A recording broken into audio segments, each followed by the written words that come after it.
Halo, selamat datang di channel Kamus Hitam. Pada kali ini kita akan membahas mengenai 10 jenis santet berdasarkan benda yang dikirim.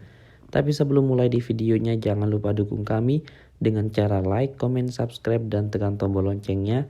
Selain itu juga jangan di skip dulu video ini karena akan ada hal-hal penting di akhir video nanti. Di zaman serba canggih seperti sekarang, sulit rasanya mempercayai praktek ilmu hitam seperti pesugihan, santet, sihir, susuk, dan juga lain sebagainya. Tapi yang pasti, apapun praktek ilmu hitam yang dipilih, biasanya dalam proses kerap melibatkan perjanjian dengan jin dan dengan syarat ataupun tumbal lewat perantara dukun dengan ilmu tertentu. Santet bisa digolongkan ke dalam cabang sains bernama pseudoscience, yaitu pengetahuan, keyakinan ataupun praktek yang diklaim ilmiah namun tidak ada bukti yang jelas untuk mendukungnya. Santet seringkali dilakukan dengan cara mengirimkan benda ataupun medium tertentu kepada korban. Di zaman serba canggih seperti sekarang ini, sulit rasanya mempercayai praktek ilmu hitam seperti pesugihan, santet, sihir, susuk, dan lain sebagainya. Ilmu-ilmu gaib ini sendiri memiliki berbagai tujuan, mulai dari menambah kekayaan agar terlihat menarik, hingga mencelakai orang lain untuk membalas dendam.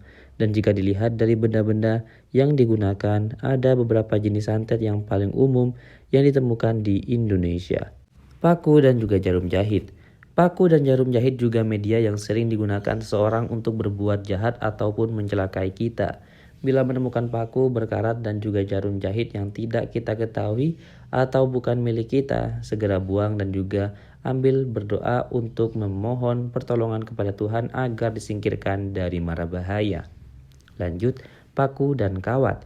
Selain jarum jahit, paku dan juga kawat logam yang sudah berkarat yang terbilang sering digunakan untuk mencelakai orang lain. Medium ini bisa dikirimkan ke dalam tubuh ataupun untuk membuat tenggorokan terasa sakit saat menelan. Kawat dan juga berbagai logam lain juga sering dikirim ke tubuh korban dan rasa sakit yang disebabkan sulit untuk dideskripsikan. Dokter pun sulit mengobatinya karena santet memakai bantuan ilmu hitam. Kemudian beras kuning. Media beras kuning yang merupakan campuran antara beras dan juga kunyit biasanya dikirim untuk menyerang seseorang dalam kegiatan bisnis usaha seperti warung kelontong, warung makan, dan bila tempat Anda menemukan barang ini, segera sapu dan juga guyur dengan air banyak-banyak sambil berdoa agar diberi perlindungan, dijauhkan dari mara bahaya. Namun ada juga orang yang percaya lebih baik dikencingi jika melihat barang beras kuning bertebaran di depan rumah ataupun usaha kita. Kemudian pecahan beling kaca. Pecahan beling kaca biasanya dipakai oleh orang berbuat jahat ataupun mencelakai pemilik rumah. Tanda-tandanya adalah salah satu keluarga penghuni rumah tersebut akan sering sakit-sakitan. Tetapi sakitnya itu tidak parah, namun Anda harus mencari benda tersebut agar keluarga Anda tetap aman dan juga nyaman. Bila menemukan pecahan kaca beling yang tidak kenal, segera ambil dan juga buang. Kemudian bambu dan juga kayu bekas keranda. Bambu ataupun kayu bekas untuk mengangkut peti jenazah juga mempunyai aura negatif. Benda ini akan mengganggu semua penghuni rumah hingga membuat orang menjadi sakit. Oleh karena itu, jangan sekali-kali membawa kayu dan juga bambu bekas keranda jenazah, selain mengganggu akan menutupi rezeki Anda. Kemudian tanah kubur. Media ini merupakan media yang paling berbahaya. Dalam hal-hal tertentu, tanah kuburan sering digunakan untuk berbagai kejahatan, misalnya untuk tenung, santet maupun ajian penyerapan ataupun membuat orang tertidur di dalam rumah. Biasanya media yang digunakan dari tanah kubur ini berasal dari kuburan orang-orang yang meninggalnya tidak wajar seperti bunuh diri, kecelakaan, dan lain sebagainya. Kemudian Ciri-cirinya adalah rumah terasa panas sehingga menyebabkan pertengkaran dalam rumah tangga. Selain itu, penampakan juga akan sering terjadi dan akan tercium bau amis serta anyir. Penghuni rumah tersebut akan merasakan rumah yang mereka tempati seperti berada di kuburan. Kemudian kain mori. Kain yang berwarna putih polos ini biasanya digunakan sebagai media membatik ataupun sebagai kain pembungkus jenazah.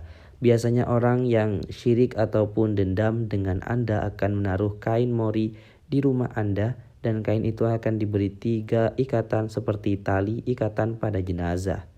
Tanda-tandanya adalah akan ada salah satu keluarga tersebut yang akan sakit pada bagian kaki dan biasanya hal itu membuat susah berjalan, terasa berat hingga paling parah menyebabkan kelumpuhan. Dan jika hal itu sudah terjadi, maka segera carilah keberadaan kain tersebut karena hal tersebut merupakan kiriman berupa tumbal untuk membuat celaka juga membuat rezeki Anda terputus.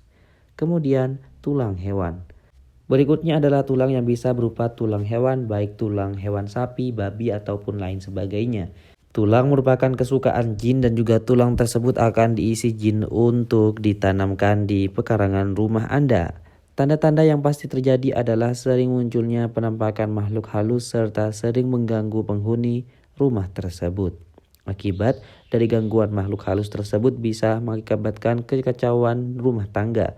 Dan jika Anda sudah menemukan tulang tersebut, segera ambil dan juga bakar ataupun buang di sungai. Hal ini akan membuat jin dan juga makhluk halus tersebut segera pergi dari rumah Anda. Dan itulah pembahasan mengenai 10 jenis santet berdasarkan benda yang dikirim.